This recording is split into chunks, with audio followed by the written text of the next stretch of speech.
So this is the interface of the e-learning platform, or the learning that they're saying is going to go online. Everything will happen on this platform. So this is just the interface of the e-learning platform of the University of Cape Coast learning management system. Okay, so to log into this interface, for Sandwich students, they've tried to make it very simple for you. You can say just stick to the institutional email. I will show you where you can get your institutional email and then how to activate it. So to get your institutional email, you have to open your portal. So you open your portal. Basically, you use your index number and your password to open the portal. You get this notification. You get one e-learning instruction that you can download. And then it's here where you have the Wi-Fi, EduRoam, institutional email, and then the likes. Just concentrate on this, where you have the institutional email and e-learning. So when you come to this section, just click on this link that says click here for more details. So when you click here for more details, it will show you, it will give you your institutional email and then your password. And basically your institutional email takes this format: your first name dot your last name at stu.ucc.edu.gh. So basically that will be the format of your institutional email, and they will give you a default password. So once you get your institutional email and then your default password, in your portal they will give you images of how to activate this. But basically you open your Gmail account and then you type in this email here as your email, and then you provide the password. So just like how you access your Gmail account now, you go and then you log into it. When you log in for the first time, a prompt will come for you to change your password. So at that side, you just choose a new password, and then that will be that. So with that, you just get access to your email. So that's how it is done. So once you get that, you've activated your institutional email. E-learning platform, elearning.ucc.edu.gh. This is the address to the school's e-learning platform. You just open your browser, so it can either be Chrome browser, Firefox, Opera, or any browser at all.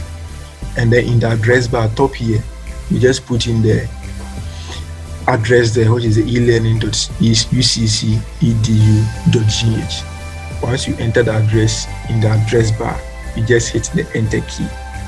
And then once you hit the enter key, you will get this interface. So just like you saw in the slide.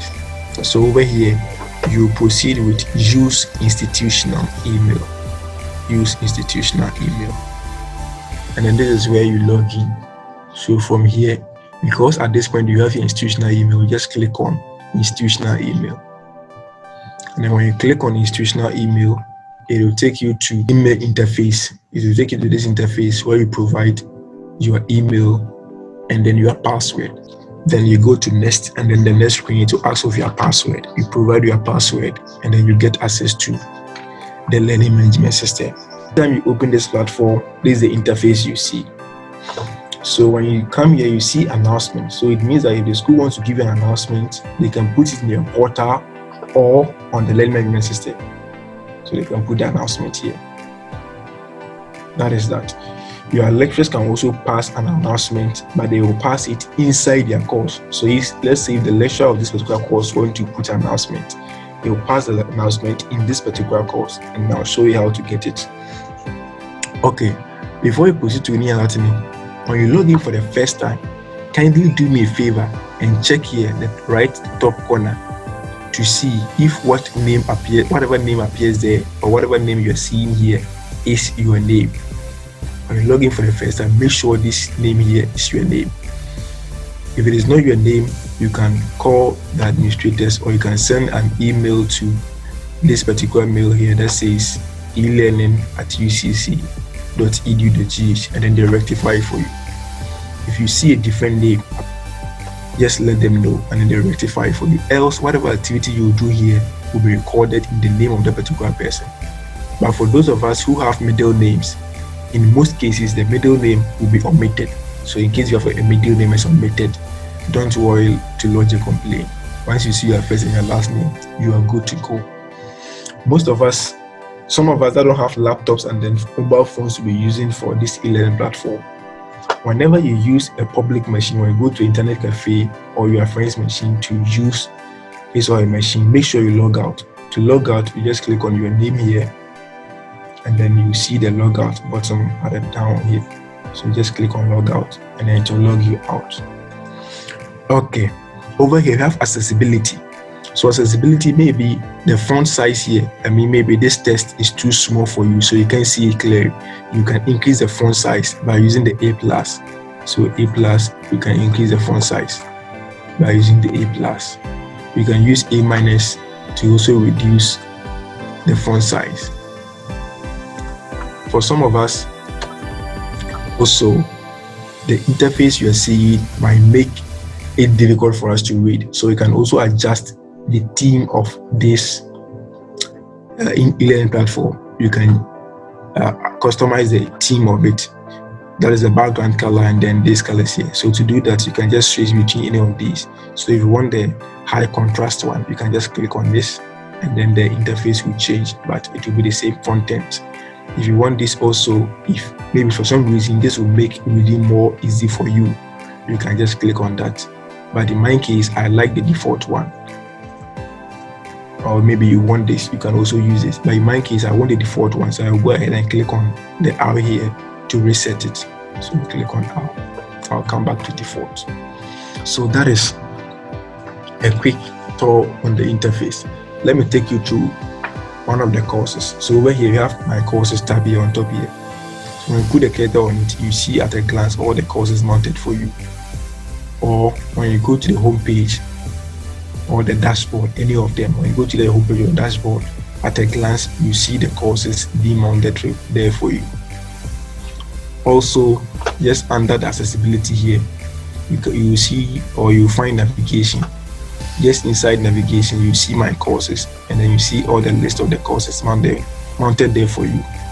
So if you want to go to any of the courses, you can just click on them from the interface here, or you can hover the cursor on my courses and then click the one you want, or you can come to my navigations and then click on the course that you want.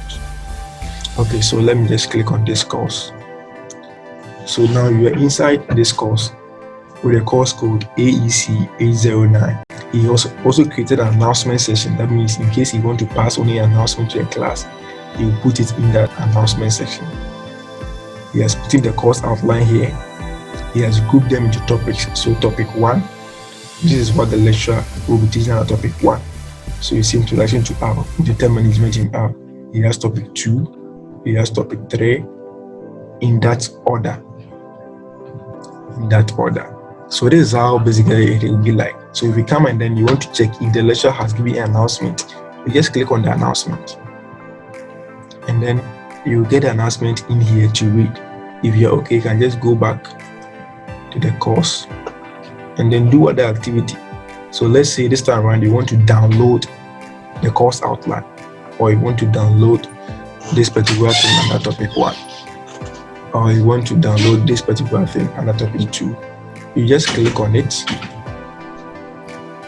and then it will be downloaded down here for you. In most of our browsers, either on the PC or on the phone, it will just be downloaded. Once it's downloaded, you can just go ahead and then open it. But to save time, let me close it so that you will continue. Okay.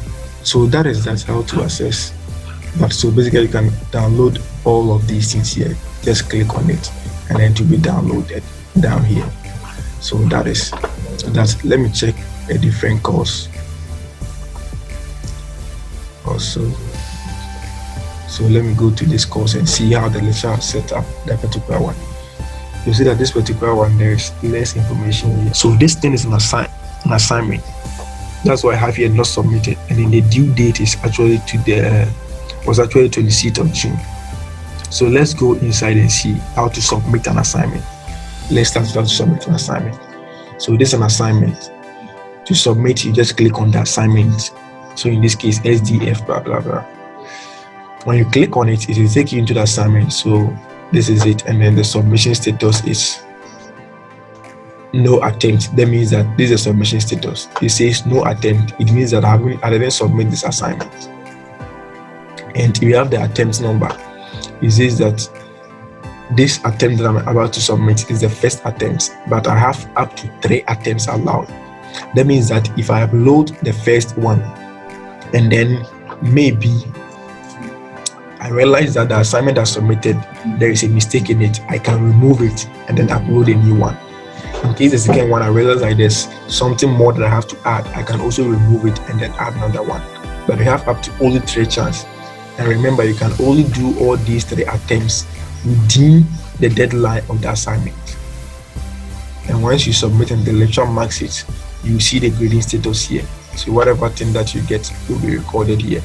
So in case the lecturer grades it, you see graded and then you see the score. That is that. So to submit, you just click on add submission here. Click on add submission. For this particular assignment, the lecturer requires that we type the assignment in Microsoft Word and then upload it.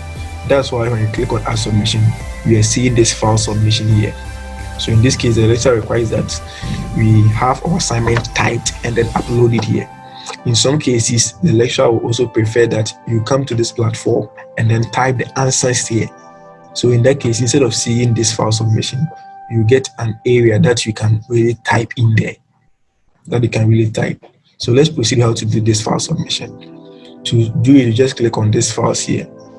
So if the assignment, you have a lot of things together and then they're in a folder, you can upload the whole folder here. But if it is just a Word document that you are uploading or an Excel document, just click on file and click on it. This interface will come. From here, choose upload a file. Don't choose any of these things, either recent files or private files. Just choose upload a file and click on upload a file. You get this interface. From here, you choose file, and then this will take you to your phone directory or your laptop, and then you just search and trace it to wherever the work is. So assuming my work was maybe fundamentals of database, I just click on it and then I click on open, and then I'll see the name of the file here. So now if I want to upload this, I can go straight ahead and then click on upload this file. But because this is not an actual submission, that I won't submit it. But this is how you do it. You just click on upload this file, and once you click on that, it will take you back here, and then from here just click on save changes. So when I click on save changes, it will also bring you back again to this place. So once you submit and it brings you back to this place, you see that the attempt will be here, then the submission status will be changed to from no attempt to 1 attempt submitted. And then down here, in addition to add submission, because it's 3 attempts, you get an option to edit submission. That is when you submit it for the first time. Then the lecturer allows more than 1 attempt. You see edit submission. So that is how to submit an assignment, as simple as that. Once you are done submitting, and then you come back to the course page, here will change from not submitted to submitted. As simple as that. Okay, so let's proceed to chapter 2. So chapter 2 here, see that this looks like a folder icon. So it means that the lecturer has put in all the materials for chapter 2 or topic 2 in a folder, and it says that download lecture 2 materials in this folder. So you just click on it and then it will take you to the folder. So in that folder, the lecturer has new folder 1, but this thing is not clickable. It means that the lecturer has not put in any materials in so far. So there is no materials on the platform for you. So let me switch to one different account and then show you how the chat and then the forum look like. So this is also a different student. So let me go to, so the interface is the same. So this particular has only 2 courses. So let me go to this particular course, Introduction to Computing.